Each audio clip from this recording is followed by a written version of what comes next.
Good evening, listeners, and welcome to another edition of Market Mantra, in which we give you a complete update on the economic news of the day. And today being Saturday, we'll also be taking calls from you, our listeners, on any queries that you may have on business, economic or stock market matters. But please do remember that as a policy, we don't address company or stock specific queries.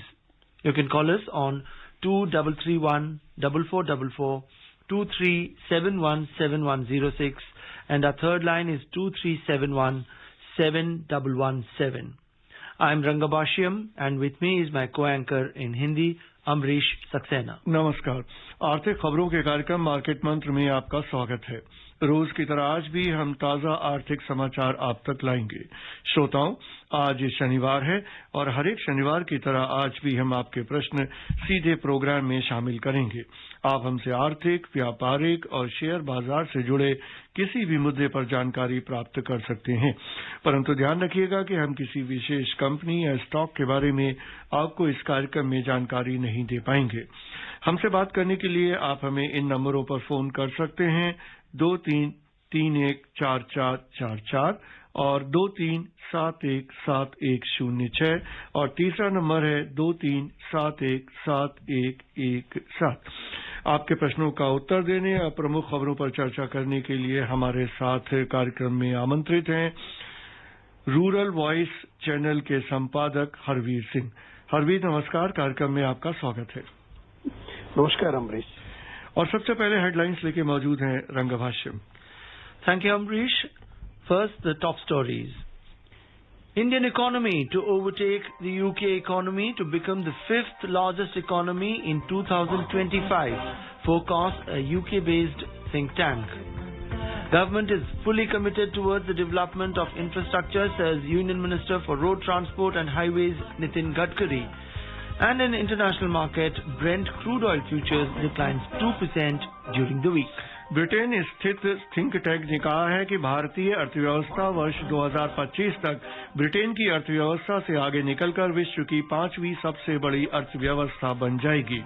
केंद्रीय सड़क परिवहन और राजमार्ग मंत्री नितिन गडकरी ने कहा है कि सरकार ढांचागत विकास के लिए पूरी तरह प्रतिबद्ध है और अंतर्राष्ट्रीय बाजार में ब्रेंट क्रूड कच्चे तेल का फ्यूचर मूल्य इस सप्ताह के दौरान 2% गिरा।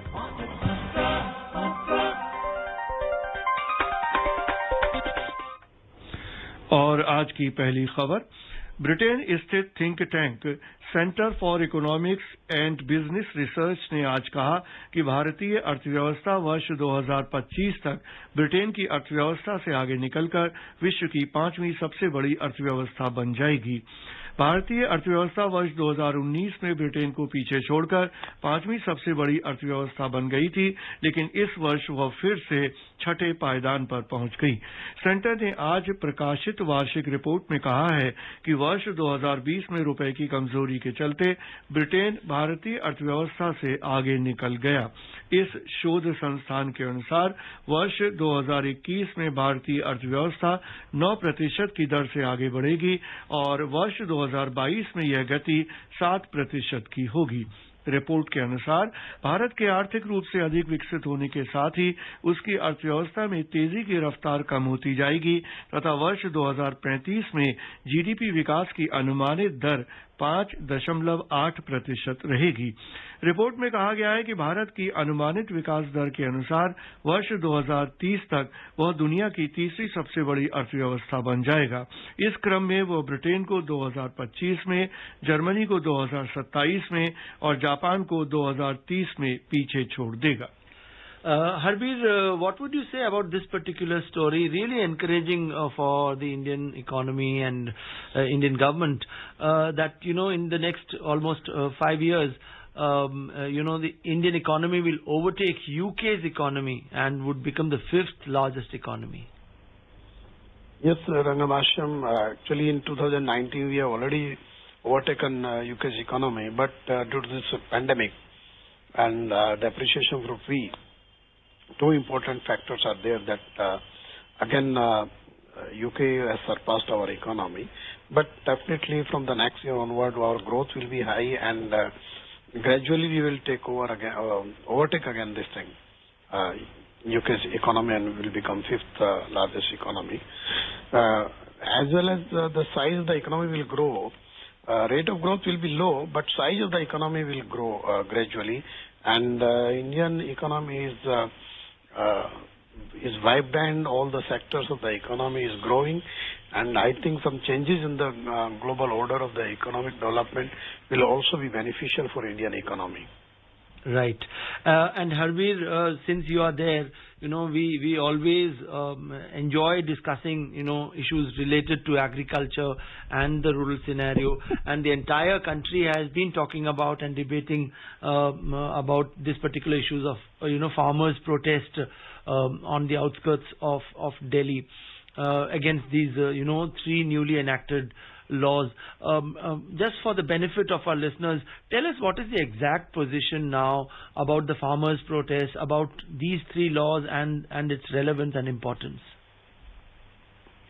Actually, if you talk about the farmers' agitation against the law, and from the government side, there is a deadlock at this stage. Although farmers issued a statement today, that farmers group, that we are ready to talk with the government, and I think they suggested 29th of this month to talk further on the issue to resolve the problem.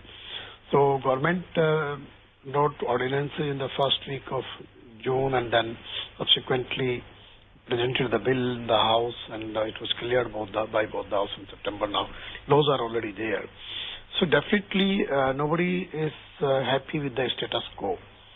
So there should be a change in the status quo. If status quo would have been better, then there would not be a lot of problem in agriculture sector, farmers, society, indebtedness, low income growth, and disparity is increasing between the farmers and non-farmer workers continuously in an alarming manner. So definitely agriculture needs reforms and change in status quo. Right. But somehow there is some debate and discussion on these revolutionary bills or acts government has created through the bills, and definitely all the stakeholders should come together and resolve the issue, because change is required. Right. And Harbir, we'll continue our discussion on agriculture intermittently, but as we all know that this is an interactive program on the weekends, and we'll start taking phone calls as well. और रंगा, इस बीच दिल्ली से हमारे श्रोता सतीश हमसे जुड़ चुके हैं, उनका सवाल लेते हैं। सतीश जी नमस्कार, बताइए क्या पूछना चाहते हैं। नमस्कार जी सर, अभी आपने जैसे न्यूज में बताया कि भाई हमारी जो इकोनॉमी है वो ब्रिटेन की इकोनॉमी को ओवरटेक करने जा रही है, तो सर क्या जैसे उनकी जो पर कैपिटा इनकम है और जो वहाँ की लाइफ स्टाइल है वो भी हमारी जो पर कैपिटा इनकम है। I think we have lost contact with Satish, but nevertheless, he had, put his question very clearly. Harbir, what would you say, about the quality of life, about the standard of living? Will that also improve? And और जो relationship है GDP का और per capita income का, अगर इसकी light में आप कुछ बताएं। देखिए, ये फैक्ट है, अगर हमारी इकोनॉमी ग्रो होगी तो पर कैपिटा इनकम में ग्रोथ आएगी और लोगों का जो जीवन स्तर है उसमें सुधार होगा। लेकिन ये दोनों कंट्रीज के बीच में कोई उस तरह से कंपैरिजन जो लाइफ और पर कैपिटा इनकम को लेकर के नहीं हो सकता, बिकॉज यूके का जो पॉपुलेशन है बहुत कम है और इसलिए उनका पर कैपिटा जो इनकम है, और बिकॉज यूके जो डेवलप्ड कंट्री और from centuries is a very big economy continuously, so वहाँ की जो लाइफ है, इंफ्रास्ट्रक्चर है, so that is definitely much ahead of us, but when we are also improving, so उसका एक बेनिफिट तो हमारे सारे जो सिटीजन्स हैं उनको मिलेगा, क्योंकि इकोनॉमिक ग्रोथ कर रही है, इसका मतलब ये है कि पर कैपिटा इनकम भी बढ़ रही है और लोगों के लिए अपॉर्चुनिटीज भी क्रिएट हो रही है। एट द सेम टाइम हमारा भी जो पॉपुलेशन ग्रोथ है अब वो काफी स्लो हो गया है, तो इसलिए हमें भी अब एडवांटेज पहले के मुकाबले ज्यादा मिलेंगे। जो इसका अगर हम देखें जो ग्रोथ होगी उसका बेनिफिट्स हमारे जो देश के लोग हैं उनको पहले के मुकाबले ज्यादा मिलने लगेगा। Harbir, let's continue our discussion on agriculture. You have been associated with Market Mantra for the past so many years, and we have had umpteen number of discussions on agriculture, and why is that, this category of producers can't dictate the price. And all these years, we have been discussing about this, that probably it's the farmer who is the only person who cannot, dictate his own price for the commodity which he produces. And we have been saying that there is a need to undo this. And now when this has actually happened, a section of the farmers are protesting. Why is that? मेरे ख्याल में रंगा हम इस सवाल को चर्चा को बाद में ले सकते हैं, क्योंकि इस बीच हमारे साथ दिल्ली से हमारे श्रोता पंकज हमसे जुड़ चुके हैं. पहले उनका कॉल लेते हैं. पंकज नमस्कार, बताइए क्या पूछना चाहते हैं. नमस्कार सर, और ये बहुत ही अच्छा प्रोग्राम है सर, हम जैसे बेचारे छोटे से इन्वेस्टर्स के लिए. जी धन्यवाद सर. मैं बार बार एक बात को उठाऊंगा, पर अब मैं चाहता हूं कि वो कहीं आप नेशनल लेवल पे रिफ्लेक्ट कर पाए, और हमारे पास कोई चारा नहीं है. जी. मैंने IPF में क्लेम करने के लिए मेरे ट्रांसफर हो गए कुछ शेयर्स, फादर के ट्रांसमिशन के थे. फैमिली में हेल्थ प्रॉब्लम रही लगातार 10-15 साल से, हम कर नहीं पाए. अब वो मेरे नाम में RTA ने तो बोल दिया कि आपके नाम में मत कर दिया, बट उसको IPF से क्लेम कीजिए. अब वो इतना टिकलिश है, जबकि मैं फाइनेंस साइड से हूँ जी, इतना कम्बसम है, और उसमें दोबारा एफिडेविट वगैरह मांग रहा है. पहले ही मैं RTA पे एफिडेविट और इंडेमनिटी सबमिट कर चुका हूँ. 2 लाख से कम का केस है, 5,000 रुपए का केस है. राइट. तो इतना मुश्किल लग रहा है, कम्बसम लग रहा है. मेरे से जो डाउट्स हैं वो 50 से 60% मांग रहे हैं इसका. अब मेरी जैसे स्मॉल इन्वेस्टर, और जो गांवों में पान वाला, बीड़ी वाला, या उन लोगों ने इन्वेस्ट किया है, जो किसानों ने या किसी ने भी इन्वेस्ट किया, तो उसकी क्या हालत होगी सर. राइट. 40 साल मैंने कॉर्पोरेट में काम किया है, मानव रत्ना में. नहीं, राइट, फाइन. हरबीर, जो ये सवाल पूछ रहे हैं कि जो इनके शेयर्स थे, अब जैसे कि हम सब लोग जानते हैं 7 साल से ज्यादा अगर हो जाए और उसमें कोई एक्टिविटी ना हो, तो वो जो investor protection and education fund है IPEF में ट्रांसफर हो जाते हैं. और तो अब ये उसको रिक्लेम करने की कोशिश कर रहे हैं और नहीं हो पा रहा है, तो इन्हें क्या करना चाहिए? देखिए, ये तो हमारा जो प्रोसेस है उसको हमें ज्यादा ट्रांसपेरेंट करना पड़ेगा, और उसमें जो ग्रीवांस सेल है वहां पर जाकर के इनको अपना ये क्लेम करना चाहिए. दूसरे ये है कि इसमें जो हमारा सिस्टम है, सिस्टम को थोड़ा वाइब्रेंट होने की जरूरत है. बिकॉज जैसे ये इन्वेस्टर है, इन्होंने कुछ गलती नहीं किया, और because we are human beings, there are different life cycles in the life. कुछ इश्यूज होते हैं, बट उसको हमें टेक्निकल पूरा मान करके नहीं करना चाहिए.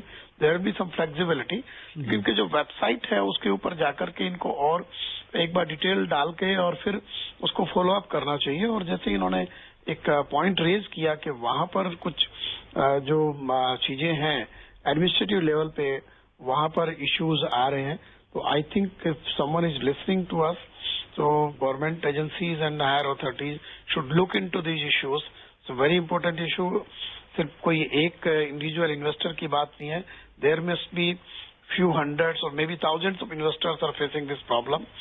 So ये इनका एक पता नहीं, इन्होंने IPF का फॉर्म 5 जो है उसमें अप्लाई करना होता है. आई थिंक इन्होंने जरूर किया होगा उसमें, लेकिन फिर भी अगर प्रॉब्लम आ रही है तो इनको उस पर एक and he can also file an RTI into it. Right. Let's move on and take our next caller. We have SPS Jain, one of our regular callers on the show, joining us from Greater Noida. Good evening, Mr. Jain. Namaskar, good evening. Yeah. And in advance, Happy New Year. Thank you so much, and same to you. Harvir Singh ji से मेरा अभी जो जिक्र हो रही है कि हमारा देश अभी 6वें नंबर पर है इकोनॉमी में, और 5वें नंबर पर ऑलरेडी आ चुका था 2 साल पहले, फिर वो 5 साल में आएगा. तो मेरा ये सवाल है कि इसमें जब हम लोग टोटल वैल्यू निकालते हैं तो प्राइस परचेज पैरिटी का करेक्शन लगाते हैं कि नहीं, क्योंकि हमारे यहाँ बहुत सारी चीजें जो बेसिक नीड्स की हैं आधे दामों से कम में मिलती हैं, तो उसका इफेक्ट क्या है.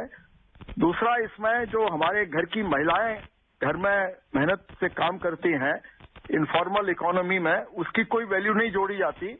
तो मेरा ये कहना है कि अगर सब ये कुछ मिला लिया जाए तो शायद हम लोग ऑलरेडी 3rd नंबर पे वर्ल्ड में होंगे. राइट जी.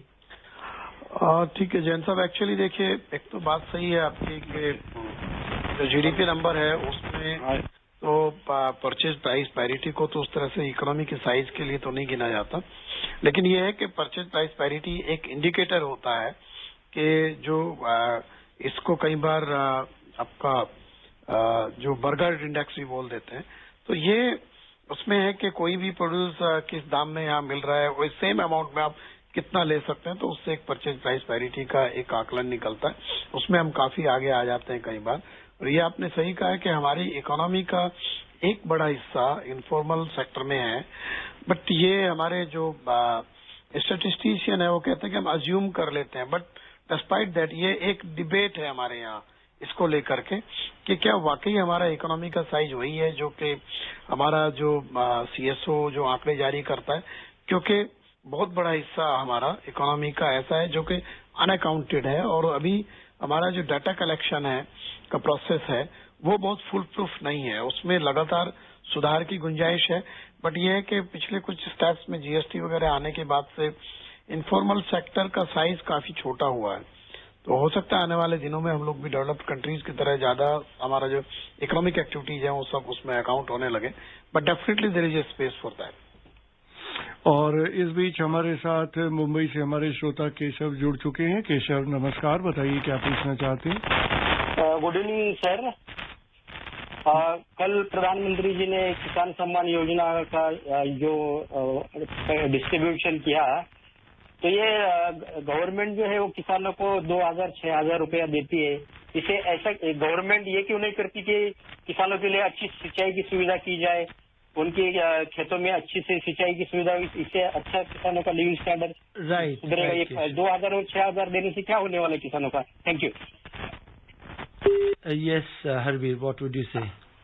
एक्चुअली देखिए, ये स्कीम को शुरू हुए समय हो गया, पिछली गवर्नमेंट के टाइम पे ही शुरू हो गई थी जब NDA फर्स्ट गवर्नमेंट थी जो है। तो उसका मकसद ये था कि जो छोटे फार्मर हैं, पहले क्योंकि स्मॉल फार्मर्स के लिए शुरू की गई थी, बाद में इसको यूनिवर्सल किया गया, कि उनका जो एक फाइनेंशियल असिस्टेंस की जरूरत है वो किसी तरीके से पूरी हो, जो उनका सडन रिक्वायरमेंट है। कोई बेसिकली मकसद ये था जो एग्रीकल्चर इनपुट के लिए हम उनको दें, जो फर्टिलाइजर का जरूरत है किसी को, या सीड का जरूरत है, या कोई उनको फ्यूल चाहिए, उसका भरपाई इसमें से हो जाए। ये जो हमारे लिसनर है उनका पॉइंट भी वैलिड है कि ये हम डायरेक्ट ट्रांसफर कर रहे हैं फार्मर्स को करीब 80,000 करोड़ रुपया, और एग्रीकल्चर में इन्वेस्टमेंट की भारी जरूरत है इंफ्रास्ट्रक्चर क्रिएशन में, खासतौर से इरिगेशन फैसिलिटीज में, उसके लिए भी हैवी इन्वेस्टमेंट चाहिए।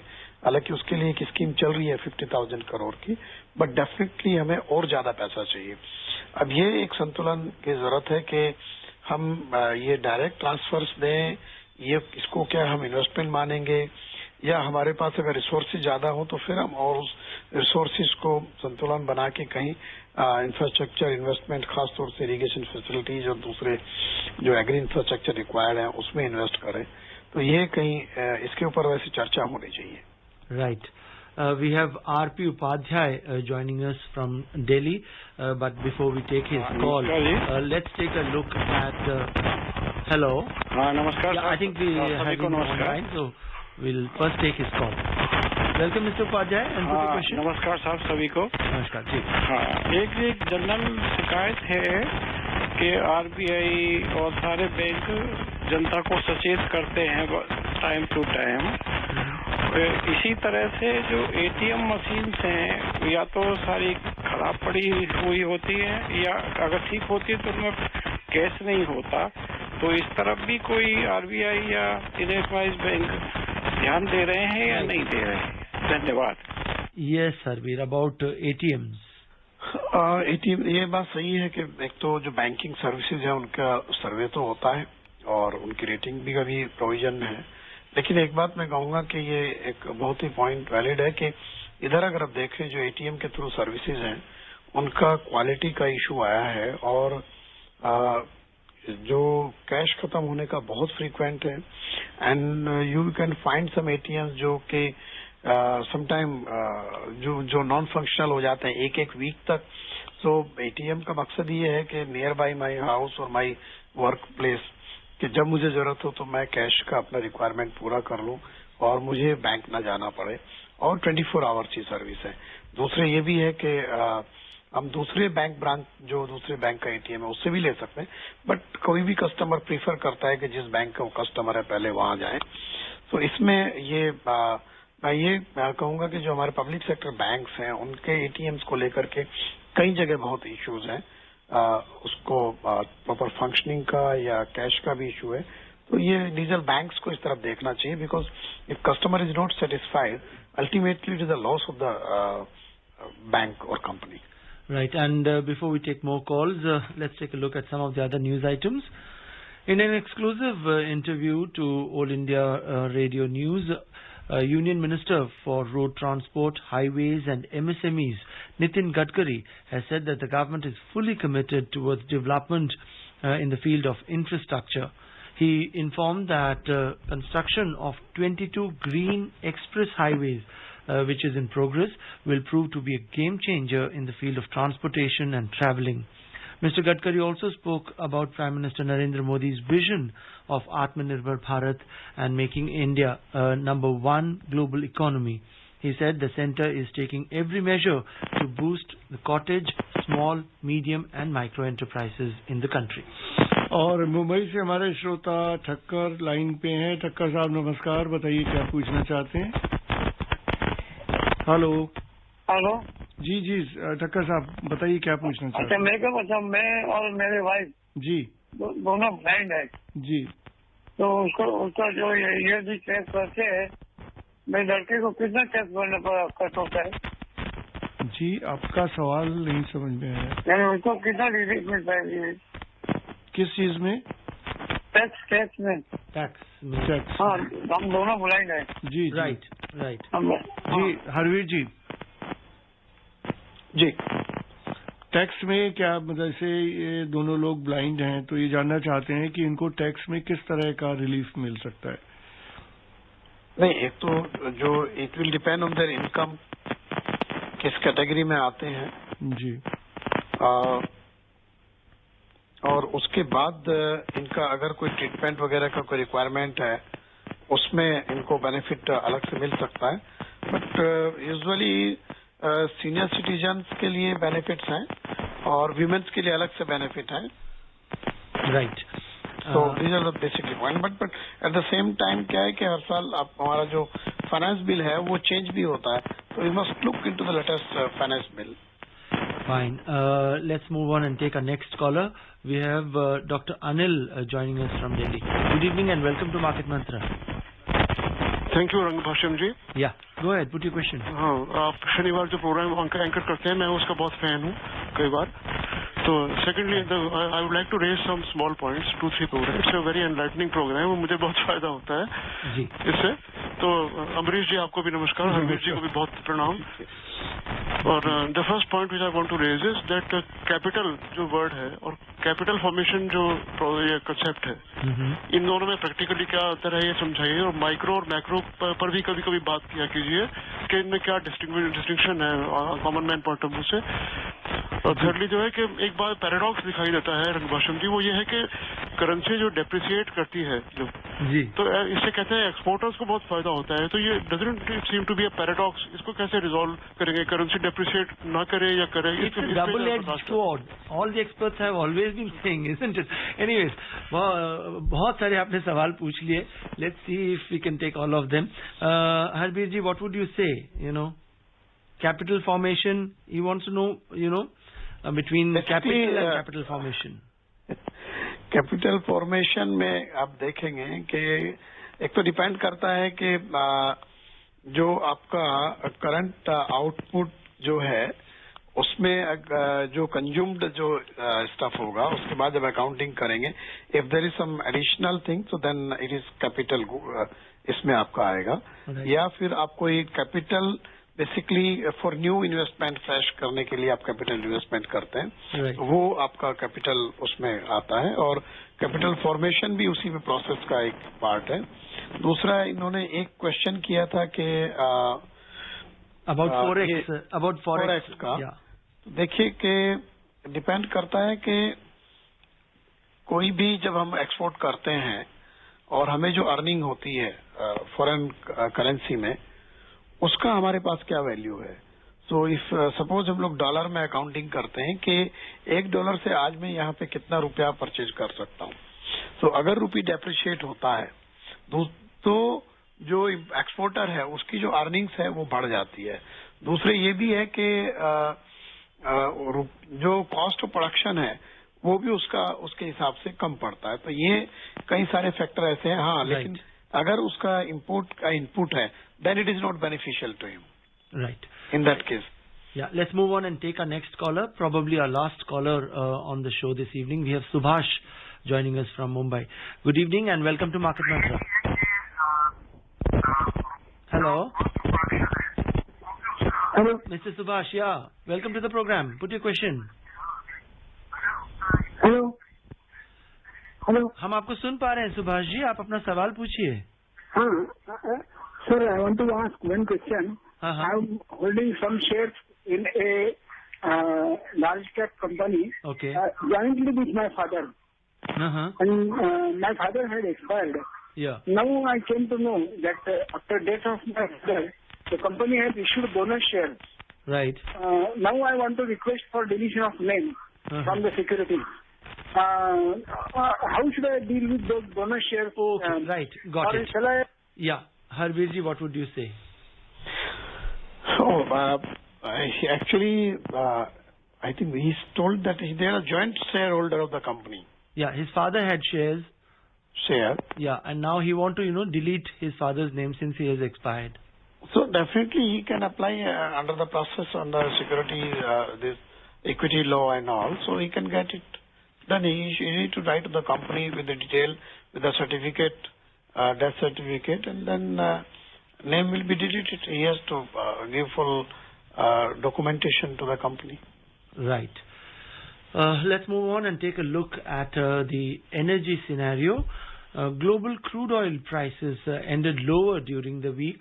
So Brent crude oil futures closed the holiday shortened week at $51.29 per barrel, declining 2% during the week. And whereas US crude oil futures also ended the week at $48.23 per barrel, a drop of 1.6% during the week. और चलते हैं कार्यक्रम की समाप्ति की ओर. हरवीर जी, इस कार्यक्रम में भाग लेने और प्रमुख खबरों पर चर्चा करने और श्रोताओं के प्रश्नों का उत्तर देने के लिए आपका धन्यवाद. And we would also like to thank all our callers for their active participation in today's program. As all of you know, and would like to, just remind all our callers and our listeners that, on 3 days in a week, we have this live interaction where you can put all your questions, queries and doubts to our expert and get your answers. And specifically on Sundays, we focus on mutual fund and related issues where we have our, national expert, Dhirendra Kumar, and he is, talks about mutual funds and related issues and clears all your queries and doubts. So on all these 3 days, that is Saturdays, Sundays and Mondays, we have this phone-in program where you can, call up and talk to our expert, clear all your doubts on Market Mantra. So it's time to, call it a day and wind up the program. But before we do that, let's take a quick look at the top stories. Indian economy to overtake the UK economy to become the 5th largest economy in 2025, forecast a UK-based think tank. Government is fully committed towards the development of infrastructure, says Union Minister for Road Transport and Highways Nitin Gadkari. And in the international market, Brent crude oil futures declined 2% during the week. Britain स्थित think tank ने कहा है कि भारतीय अर्थव्यवस्था वर्ष 2025 तक Britain की अर्थव्यवस्था से आगे निकलकर विश्व की 5वीं सबसे बड़ी अर्थव्यवस्था बन जाएगी. केंद्रीय सड़क परिवहन और राजमार्ग मंत्री नितिन गडकरी ने कहा है कि सरकार ढांचागत विकास के लिए पूरी तरह प्रतिबद्ध है और अंतर्राष्ट्रीय बाजार में ब्रेंट क्रूड कच्चे तेल का फ्यूचर मूल्य इस सप्ताह के दौरान 2% गिरा. That's it in this edition of Market Mantra. Thank you so much for joining us. Goodbye.